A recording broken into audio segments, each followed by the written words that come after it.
Today's derby will form the basis of next year's Cup. Half the runners from today will reappear in the nominations next year. It's an ongoing thing off to New Zealand, Sydney in the autumn, and of course the overseas element becomes a new dimension for the Melbourne Cup. Jim, we were very disappointed to hear about all the top fancies dropping out on Saturday. I'm sure as a handicapper, and after having seen them prepare for the Cup, you know, it must have been disappointing to you too. Oh yes, those things happen, Peter. I mean, whether it's football or cricket, any sport, there is a natural attrition leading to situations like this. But on the day, there are 23 horses here today. There is last year's Cup winner leading them out, and the last horse out will be this year's Derby winner.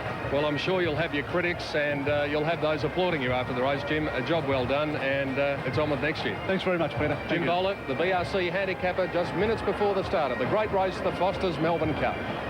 And Mark Cummings had 52 horses waited for the Cup and not one runner today. He's been coming to the Melbourne Cup since 1960, and Graham, more often than not, a race can be won or lost with the horses walking from the birdcage to the mounting yard. They must arrive in good shape.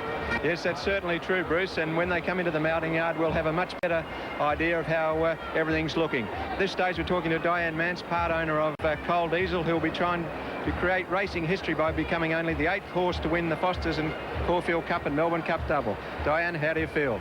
Very excited, very happy, very proud to be here, actually. Have you been down to see the horse? I have, yes. Well, I didn't go this morning, no. I thought, no, I won't go near him, but I have been with him all week, yes. Good, Diane. Well, we wish you good luck, and we hope he's in the record books after the race. We need that. Thank you. Thank you. Thank you. Well, speaking of being in the record books, a young 20-year-old who works for Channel 10 will be in the record books in about a half an hour's time. Dan Mielicki will be the youngest commentator to call the Melbourne Cup. Just 20 years of age, and I think if anyone was destined to call the great race, it was Dan. He has extraordinary talent for his age, and he's about 20 minutes away from his greatest challenge yet, but he's looking forward to it like nobody else. And he's got John Letts with him, who's ridden 2 Melbourne Cup winners, Belldale Ball in 80, and before that Piping Lane in 72. And I know the feeling from the broadcast box, Dan, that the atmosphere begins to build now when they go from the birdcage to the mounting yard. Bruce, it really does. The bands are playing at full tempo in the background. You know it's Melbourne Cup Day, you really do. No matter if you're a race caller or if you're a jockey, John, because you've ridden 2 Melbourne Cup winners, you would know. I have, Dan, but it's interesting to note, Bruce, that Dan said he was a little bit nervous here early in the day. He tipped me the first winner at 20 to 1, spend $1. And but I know what Dan's going through, but he's pretty cool, and up till now, gee, I can't fault his calls, and he's been spot on, #1. Just a bit of luck we won, I think. OK, Dan, you don't need too much luck. You're too good a caller. Well done, and good luck in the Cup coming up just the same there. Now we go to the car park. That's where all the atmosphere is happening, and right at the scene of the action, Larry Emdur and Colette Mann.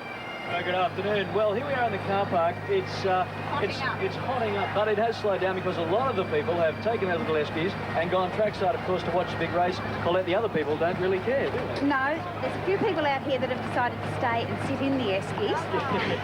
And but they're having a wonderful time, and I haven't seen the place so busy. I mean, the lawn wasn't as busy as this, and suddenly everybody's in these little vans coming down from the members' car park with their little tickets in their hands. But it's important to note the amount of people here who literally come here in the car park, sit in their car, get their chicken out and their case of beer, and sit here all day and really don't care about the race. Now, you're an actress. There's certainly been some marvellous performances here, hasn't there? Oh, there has been some fabulous performances and fabulous costumes. OK, we'll see a lot more from the car park later on. We'll get some great Cup reaction stuff for you shortly.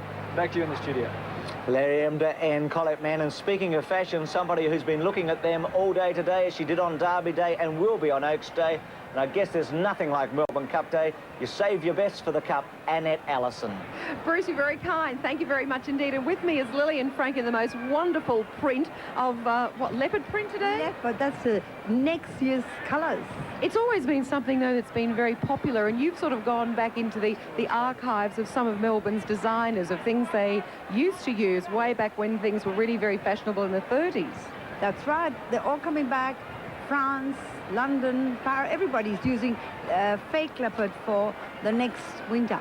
So I thought, let's get in. And it was very difficult to get anybody to give me this silk, this fake leopard silk. And my wedding meat hat, my beautiful dress. And it looks wonderful. And you know how hard it was to get this umbrella? I haven't got time to find out. Tell me your tip for the Melbourne Cup.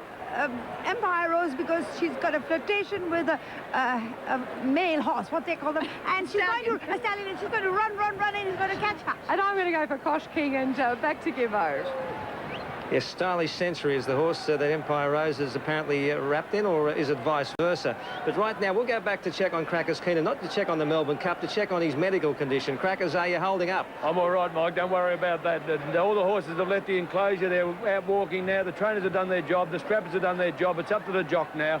They've been led around. They've been eased off a little bit, and horses will be getting nervous now, but the trainer can't do any more at all now. She's all over for us. OK, Crackers, we have 17 minutes till they're off and running in the 1989 Melbourne Cup. We'll be back with that in just a moment. Stylish Century for obvious reasons. Who else?